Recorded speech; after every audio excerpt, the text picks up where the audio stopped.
तो देखिए किस तरीके से ये खतरा बढ़ता जा रहा है। युद्ध में यूक्रेन की जो लोग भी मदद कर रहे हैं उसमें देखिए ब्रिटेन, जहां पर हथियार जो है वो यूक्रेन को भेजे जा रहे हैं और ये बार बार मदद पश्चिमी देशों की रही है। और पुतिन अब शायद ये बात समझ रहे हैं कि जंग अगर इतनी लंबी खिंची तो यूक्रेन की अपनी अकेले की सामर्थ्य इतनी रही होगी। जो पश्चिमी देश उनको हथियार भेज रहे हैं उसकी बदौलत ही खासा नुकसान पुतिन को उठाना पड़ा, उनकी सेना को उठाना पड़ा। इस बात से भी अब वो इनकार नहीं कर रहे हैं और इसीलिए शायद पुतिन का गुस्सा जो है वो बढ़ता जा रहा है। अमेरिका खुलकर सपोर्ट कर रहा है, बार बार उसने मदद, चाहे वो आर्थिक तौर पर हो, हथियारों के तौर पर हो, वो बार बार मदद की बात यूक्रेन को करता रहा है, हर मंच से करता रहा है, पुतिन को धमकी देता रहा है, जिसका नतीजा ये रहा कि कई जगहों पर अब हमले बढ़े हैं। और पुतिन एक दो बार नहीं, कई बार ये बात कह चुके हैं कि अगर ऐसी ही स्थितियां बनी रही, पश्चिमी देश ऐसे ही यूक्रेन की मदद करते रहे हथियारों के माध्यम से, तो खतरा और बढ़ सकता है, परमाणु युद्ध हो सकता है और उसको कम में ना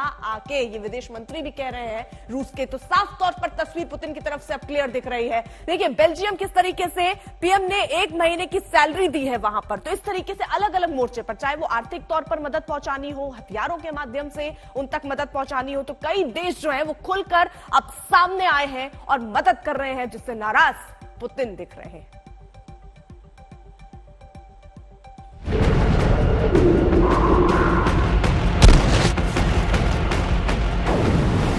क्या रूसी फौज के खिलाफ यूक्रेन के प्रतिरोध को व्लादिमीर पुतिन ने इज्जत का सवाल बना लिया है?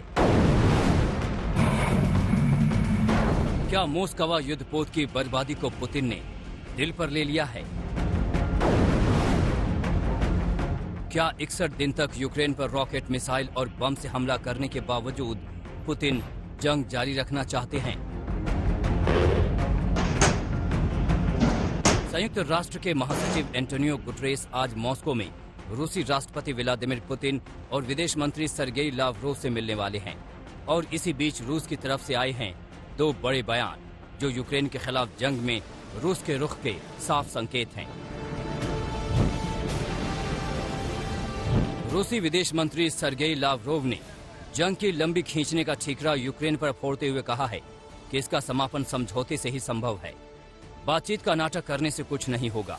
इशारों में लावरोव ने यूक्रेनी राष्ट्रपति ज़ेलेंस्की पर भी तीखे वार किए।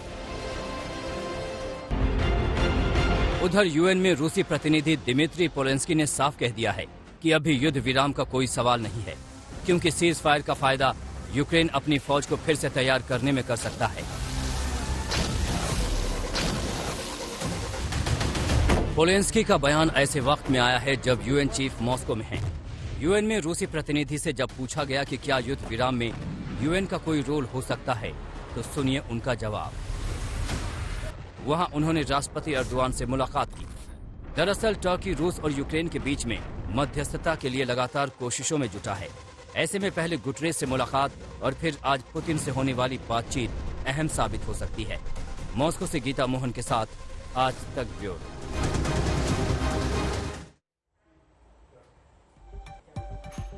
तो युद्ध जिस तरीके से अब गुजर रहा है, हमले तेज हो रहे हैं, बयानबाजियां तेज हो रही हैं, सबके बीच पुतिन अब काफी भड़के हुए हैं, क्योंकि ये कहा जा रहा है कि रूस ने जो स्ट्रेटजी जो बनाई थी उसकी विपरीत स्थितियां वहां पर घटी हैं। शायद ये अंदाजा रूस नहीं लगा पाया होगा कि यूक्रेन इतनी देर तक युद्ध में ऐसे डट कर खड़ा रहेगा। इसकी खास वजह पश्चिमी देश बताए जा रहे हैं, जिन्होंने आर्थिक मोर्चे पर हो वहां हथियार पहुंचाने को लेकर हर तरीके से रूस की मदद की है। वहीं देखिए वर्ल्ड वॉर का डेंजर भी सता रहा है। क्यों? क्योंकि पुतिन बार बार ये बात कह रहे हैं कि अगर पश्चिमी देश मदद कर रहे हैं यूक्रेन की, तो इसका खमियाजा बहुत ज्यादा भुगतना पड़ सकता है। वर्ल्ड वॉर का गंभीर खतरा सामने आ रहा है। अब देखिए बयान कैसे सामने आ रहे हैं। मॉस्को को हार का डर भी अब सताता हुआ नजर आ रहा है, यानी जो बयानबाजियां हैं वो तेज होती हुई नजर आ रही हैं। हर देश अब धमकी दे रहे हैं। जहां पश्चिमी देश है वो ये कह रहे हैं कि इस स्थितियों को रोकना चाहिए। पुतिन साफ तौर पर कह चुके हैं कि जब तक वो पूरी तरीके से कब्जा नहीं कर लेते हैं या जो उनका टारगेट है वो पूरा नहीं कर लेते, तब तक ऐसे ही वो युद्ध लड़ते रहेंगे।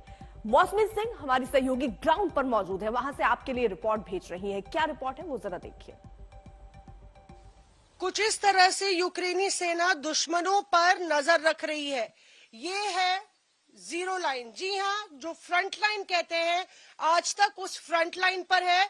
हमारे पीछे नीप्रो नदी है, यहाँ पे 2 जवान आप देखिए नजर गड़ाए बैठे हैं इस नदी पर। और ये जो मोर्चा है, घर में ये मोर्चा बनाया गया है क्योंकि यहीं पे रूसी सैनिक पहुंच गए थे बोटों के जरिए, और ये वजह है कि उनको जवाब देने के लिए यहाँ मुस्तैदी से यूक्रेनी सेना मौजूद है। लगातार ये एक फ्रंट बना हुआ है। यहाँ पे आप देखें तो ये जमीन पे जो चीजें हैं उससे आपको पता चल जाएगा। ये देखिए इस्तेमाल कारतूस पड़ी हुई है यहाँ पे जमीन पर, जो इस्तेमाल की गई थी उनको रोकने के लिए, और ये आपको नजर आ जाएंगी उनको रोकने के लिए। और यहाँ पे जो ये मशीन गन है उसको रखा गया है। लगातार ये बात हो रही है कि जो रूसी सेना है उसकी जो सामग्री है और जो उसकी वेपनरी है वो लगभग कई गुना ज्यादा है यूक्रेनी सेना से। और यहाँ पे आप देखिए तैयारी से यूक्रेनी सैनिक, हम एग्जैक्टली पॉइंट नहीं बता सकते कहाँ हम हैं, पर यहाँ पे कुछ इस तरह से इस्तेमाल हो रही है कारतूसें, और पूरी तरह की तरीके से मुंह तोड़ जवाब देने के लिए यूक्रेनी सैनिक इस तरह से तैयार बैठे हैं। जहां हम खड़े हैं यहाँ पे यूक्रेनी सैनिकों ने आरोप लगाया है कि फास्फोरस बम का इस्तेमाल हुआ।